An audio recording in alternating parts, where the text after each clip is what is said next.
teman-teman, Assalamualaikum warahmatullahi wabarakatuh. Namaku Tasya Damayanti, mahasiswi dari Universitas Muhammadiyah Profesor Dr. Hamka.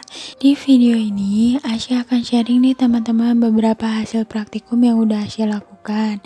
Yang pertama, praktikum untuk mengetahui struktur tumbuhan. Yang kedua, praktikum untuk mengetahui apakah adanya transportasi terhadap tumbuhan. Lalu praktikum yang terakhir adalah adanya gerak pada tumbuhan. Nanti Asya juga akan memberikan beberapa contoh tumbuhan yang bisa teman-teman lihat ya. Langsung aja yuk ke praktikum pertama, mengetahui struktur tumbuhan. Nah, sebelum Asya kasih lihat contoh tumbuhannya, kita simak dulu ya teman-teman.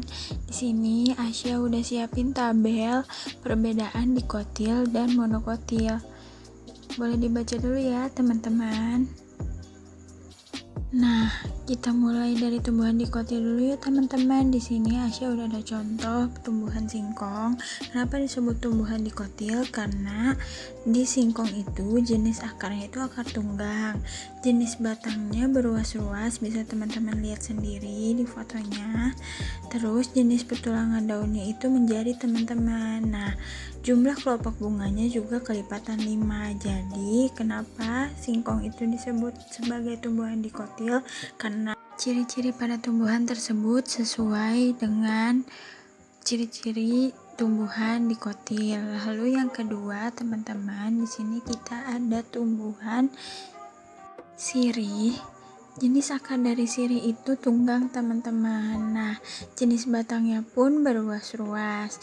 Terus jenis pertulangan daunnya melengkung. Teman-teman bisa lihat sendiri ya. Nah, jumlah kelopak bunganya juga kelipatan 5 teman-teman. Jadi, sirih juga termasuk ke dalam tumbuhan dikotil.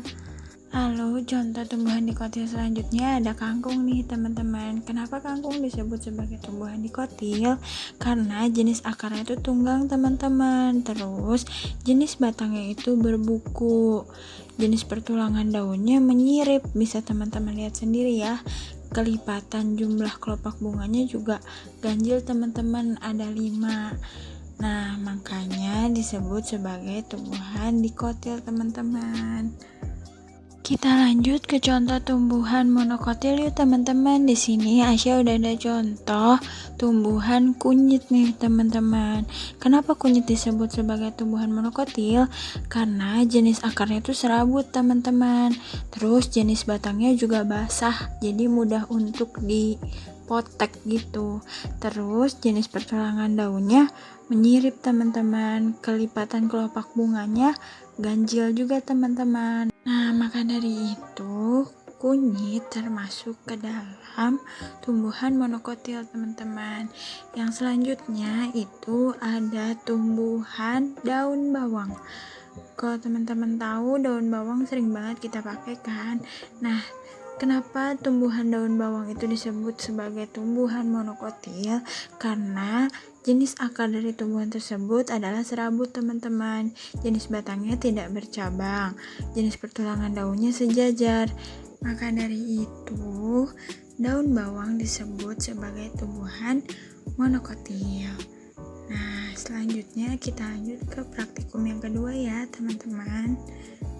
Ini Asya udah nyiapin beberapa media yang bisa digunakan untuk praktikum kedua nih teman-teman. Di sini ada 2 gelas berisi air sama banyak, ada pewarna dan ada sawi nih teman-teman. Sama banyak ya. Terus nanti dipakein pewarna. Habis dipakein pewarna, di salah satu gelasnya kita masukin sawi di kedua gelas seperti ini teman-teman. Nah, nanti kita lihat nih, kita diamin dulu selama beberapa menit. Ada nggak ya penyerapan pewarna kepada tumbuhan tersebut? Ternyata ada nih teman-teman. Bisa kita lihat warna tumbuhannya berubah jadi merah teman-teman.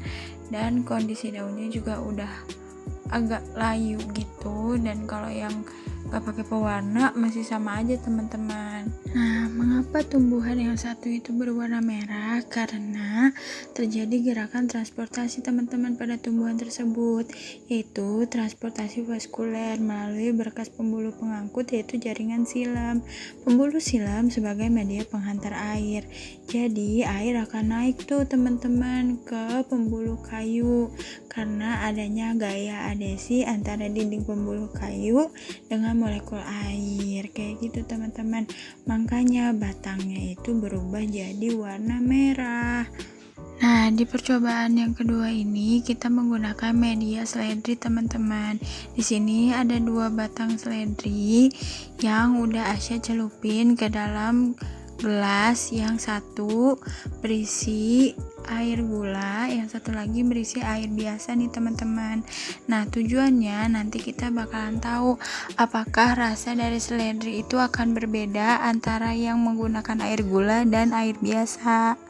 Setelah Asya diamin semalaman, ternyata berubah teman-teman rasanya. Yang menggunakan air gula ternyata rasanya jadi manis.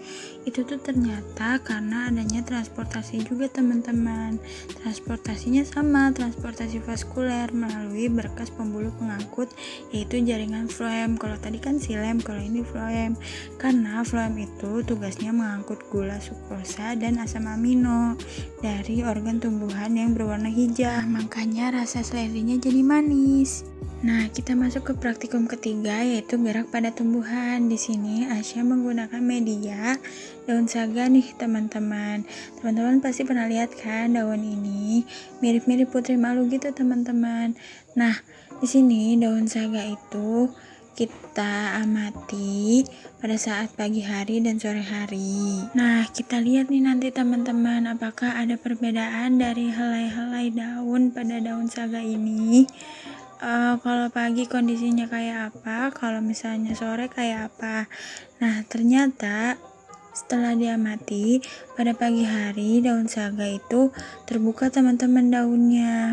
Sedangkan pada malam hari daun saga ini menguncup teman-teman, atau pada kondisi terang daun saga ini terbuka, sedangkan pada kondisi gelap daun saga ini tuh menguncup teman-teman. Mengapa demikian?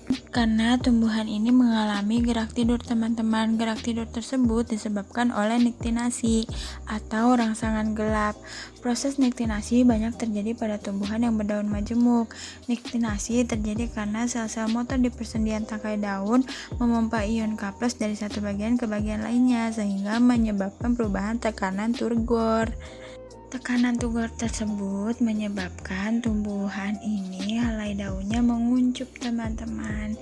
Jadi terbukti suatu rangsangan dapat menyebabkan tumbuhan mengalami pergerakan. Sekian dari Asya, kurang lebihnya mohon maaf. Terima kasih teman-teman, semoga bermanfaat. Wassalamualaikum.